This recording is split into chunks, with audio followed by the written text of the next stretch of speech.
Up until now, you've been mostly spending what you've earned, but it's 2023, right? So you feel like this is the year. This is the year that you're going to start your financial independence journey and grow your wealth. Stocks, bonds, ETFs, index funds, crypto, you know it all. You also know what your family and friends are investing in, and you're probably going to do the same. But that's very wrong, so let me explain. Hi there, I'm Tomas and I've been working in the big tech industry for the last 6 years now in roles ranging from business development, strategy and operations. I started my financial independence about 3 years ago when, back in the day, just like you, I didn't really know what to do. I was also the first in my family to start it, so I couldn't also really rely on them for guidance. Since then, I've read plenty of books on financial independence and watched a lot of financial experts talking about it.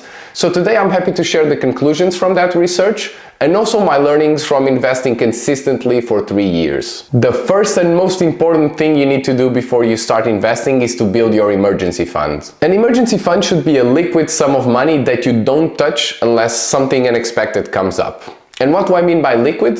It means that it needs to be readily available in case you need it. This means that your emergency fund shouldn't be, for instance, in a real estate investment. And why is that? Because if you actually need the money today or tomorrow, you can't really cash out that money that easily. Moreover, having your emergency fund invested in a riskier security exposes your safety net to market fluctuations, which, to be honest, defeats the purpose of having an emergency fund in the first place. So if you have your emergency fund invested in stocks, then frankly you have a stock portfolio and not really an emergency fund, so don't fool yourself. Some ideas here could be investing this money in a high-interest savings account or in government bonds, which give you the possibility of cashing out the money immediately. Note that some of these products might actually have some restrictions on when you can cash out. For instance, some of them require you to keep the money at least the first 3 to 6 months, so be sure to do your own research here. Examples of cases where you might need to rely on your emergency fund would be sudden medical expenses or unemployment, for instance. Note that if you need to draw from your emergency fund at any time, your first priority would be to replenish that money as soon as you can. Experts often say that this fund should cover at least 3 to 6 months of living expenses, but this should differ highly per person, as it really depends on your financial situation and personal contexts. For instance, if you have a family of 2 to 3 kids, you might consider having a bigger emergency fund that would cover something around 9 to 12 months of living expenses. As per my personal case, I do have an emergency fund that is set to cover between 10 to 12 months of living expenses, and I don't have any kids, so this just reflects my risk tolerance. The second thing you need to do before you start investing is to pay down your high interest debts. But Tomas, what is a high interest debt?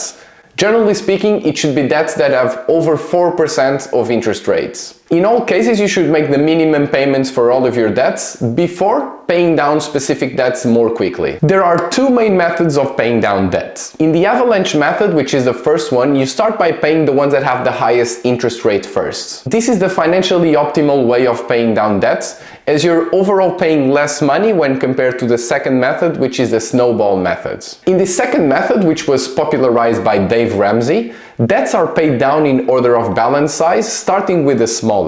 The rationale here is that paying off these small debts first may give you the psychological boost and also improve your cash flow situation, as paid off debts free up minimum payments. Once again, the downside of this one is that the larger loans, which could be the ones that have the highest interest rates, are left untouched for a longer period, costing you more in the end. So here, to be honest, I would leave you up to you to decide what is the method that you think might work best for you. While the avalanche method is the financially optimal one, you shouldn't really underestimate the psychological benefit of starting to kill your smaller debts first. So again, your money, your call. The third thing you need to do before you start investing is to optimize your tax-advantaged retirement accounts. Most European countries have good state pension systems, but people are starting to worry that these systems as they are designed right now will not be able to support future generations due to the aging of Europe. This aging of Europe is a demographic phenomenon which is marked by a decrease in fertility rates, mortality rates, and also an increase in life expectancy among Europeans. What this does is that this basically shifts the pyramid of a population, so you start to have less people in their working age contributing to these pension systems and more people retired. This is why it can be a good idea for you to have private savings and not rely solely on state pension systems if your country has one. In some countries there is also employer-sponsored retirement plans, which basically means that your employer will match a percentage of the contributions to your retirement plan. For example, if your employer offers 50% matching to the first 6% of contributions to your retirement plan, then just go for it, as it's basically free money. Another possibility that some countries offer is saving for retirement but using pre-tax money. This means that you don't need to pay income tax on a certain amount of money if this goes straight to your retirement fund. In the US, these plans are called IRAs or 401ks, so once again, be sure to do your own research and see if these exist in the country that you live in. The fourth step in your pre-investment journey is to assess your risk profile. The rationale here is very straightforward, so before knowing which securities to invest in, you first need to look at your personal context, understanding what are your financial objectives,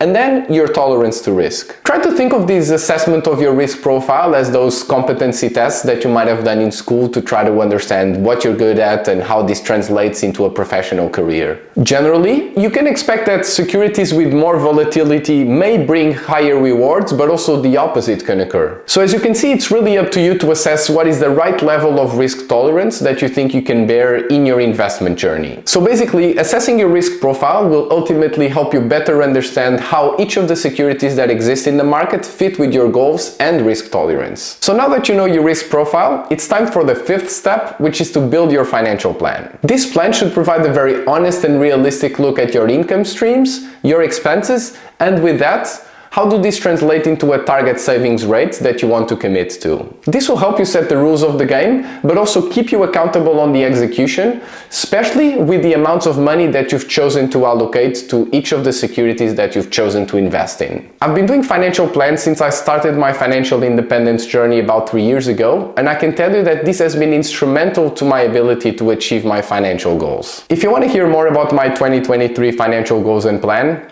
please be sure to click here on the top right so that you can watch my video on it. So there you go. I hope you found this video informative and helpful in kickstarting your own investment journey. If you're just starting, then I wish you all the best. If you're already on it, then I'm with you. Regardless of where you are in your investment journey, feel free to drop a comment below if you want me to explain any of these concepts in more detail or if you want me to talk about anything else. See you in the next video.